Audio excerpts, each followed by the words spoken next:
Hoje no programa Sexo Saúde nós vamos falar sobre síndrome de ovário policístico.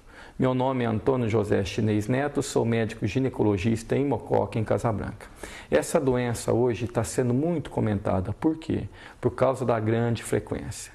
Cada 10 mulheres que está nos assistindo agora, neste momento, pelo menos uma tem essa doença. Só que essa doença, o interessante dela é que ela é de difícil diagnóstico. Por quê, doutor? Porque muita gente confunde com ovário policístico. A síndrome de ovário policístico é uma coisa e ovário policístico é outra. Ovário policístico, o que é? É o ovário que é cheio de cistinho de água, que muitas vezes ele recebe diversos nomes. Ovário policístico, ovário microcístico, ovário micropolicístico. Tá? Esse tipo de ovário é diagnosticado através do ultrassom transvaginal. Muitas vezes isso não ocorre frequentemente, mas isso não leva a nenhum dano à saúde da paciente. Agora, é diferente da síndrome de ovário policístico. Tá? Doutor Chinês, o que é a síndrome do ovário policístico? Vamos imaginar que existe um tronco de uma árvore. Essa é a doença síndrome de ovário policístico. Esse tronco tem alguns galhos. Primeiro galho, esterilidade, paciente que não consegue engravidar. Segundo galho, ciclo hispano-menorreico. O que é esse ciclo, doutor? Paciente começa a menstruar de 35 em 35 dias, 34 em 34 dias, de 40 em 40 dias. Acne. Mulher, por exemplo, de 25, 26 anos, apresentando o rosto cheio de acne, como se ela fosse uma adolescente. E surtismo, o que é surtismo? Que é um outro galho desse tronco. O que é o surtismo? É aumento de pilificação, principalmente em seio, barriga, nádega e em face. E eu tenho paciente que, infelizmente, ela faz barba todo dia. E se não chega a ser um quadro tão exagerado, pelo menos é aquele caso assim, que a paciente nota que ela é mais peluda do que as outras. Tá? Outro galho dessa árvore, obesidade resistente. É aquela paciente que não consegue emagrecer. Ela faz de tudo. E quando ela consegue emagrecer, ela logo em seguida volta a engordar. Obesidade resistente. E um outro galho dessa árvore são casos hiperandrogênicos. São pacientes que têm um aumento de hormônio masculino.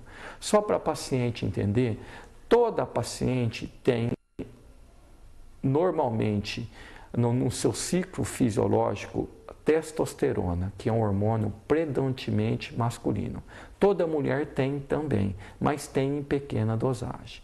Quando ela tem um pequeno aumento dessa pequena dosagem, ela começa a apresentar caracteres masculinos, acne e surtismo e outras coisas mais. Só que esse galho muitas vezes não é detectado através de exame. Ela tem um aumento de testosterona, clinicamente, apesar que laboratorialmente não se reflete isso em números através de exame laboratorial. Tá? O diagnóstico dessa doença, da síndrome de ovário policístico, é um diagnóstico muito interessante. Por quê? Porque não depende quase nada de laboratório. Depende apenas da parte clínica, da experiência do ginecologista em mexer com o hormônio. Por exemplo, uma paciente que nos procura, gordinha, há 3 anos casada sem engravidar, com um aumento de pelo, com espinha, essa paciente é portadora da síndrome de ovário policístico. A paciente que nos procura, apresentando com 27 anos, apenas não consegue engravidar, isso não é síndrome de ovário policístico. Por quê?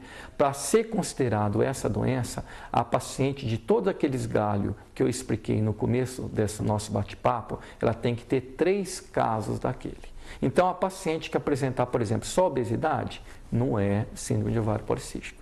Paciente que apresentar só aumento de pilificação, não é síndrome de ovário policístico. A paciente que apresentar apenas ciclo espaçado, menstrua de 30 em 35 dias, não é ovário policístico. Mas aquela que apresentar 3 sintomas desses diversos que eu falei, essa sim tem a síndrome de ovário policístico. Paciente, por exemplo, que tem o caso que não engravida, ela não consegue ovular, ela não consegue engravidar. Hoje, a medicina proporciona para ela a fertilização in vitro. O que é a fertilização in vitro? A fertilização in vitro é através da masturbação, se recolhe o espermograma do homem e através de um exame como se fosse ginecológico, se recolhe o óvulo da mulher.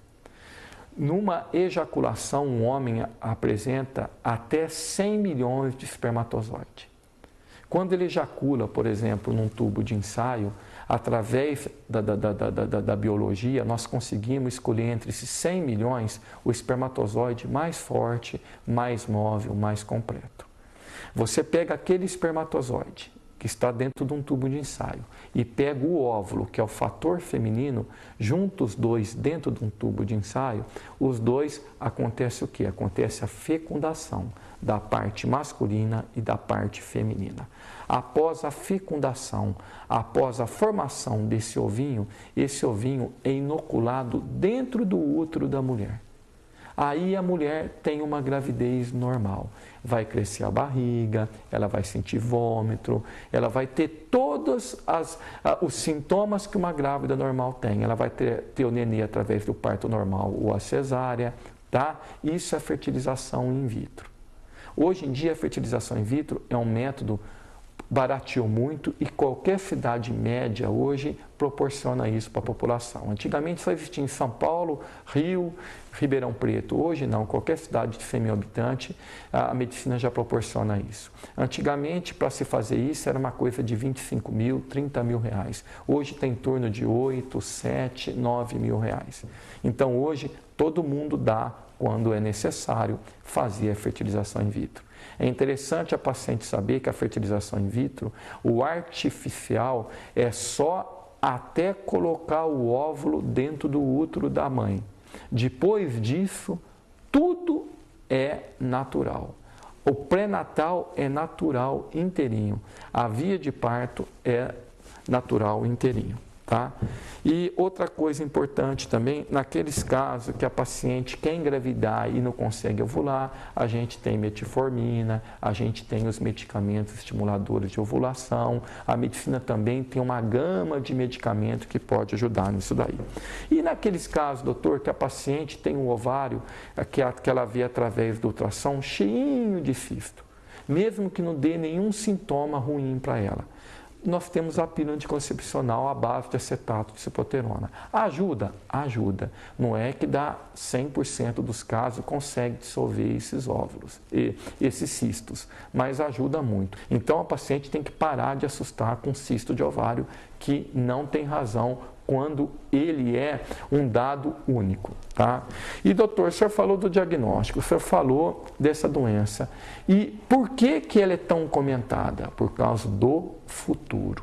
Por quê, doutor? Porque toda paciente que tem a síndrome do ovário policístico, ela tem 3 vezes mais chance de ter aumento de colesterol e triglicéride, aumento de hipertensão arterial sistêmica e aumento de doença cardíaca. Então, isso é uma coisa muito grave. Por exemplo, uma paciente que tem essa síndrome com 20 anos, como ela vai todo ano no ginecologista, ela tem que ir todo ano no cardiologista. Paciente que tem essa síndrome, ela tem 3 vezes mais chance de ter câncer de ovário e câncer de endométrio. Então, ela tem que estar ligada a isso daí. E ela tem 3 vezes mais chance de ter osteopenia. O que é osteopenia? É o desgaste inicial do osso que, se não for tratado e não for diagnosticado, pode levar à osteoporose.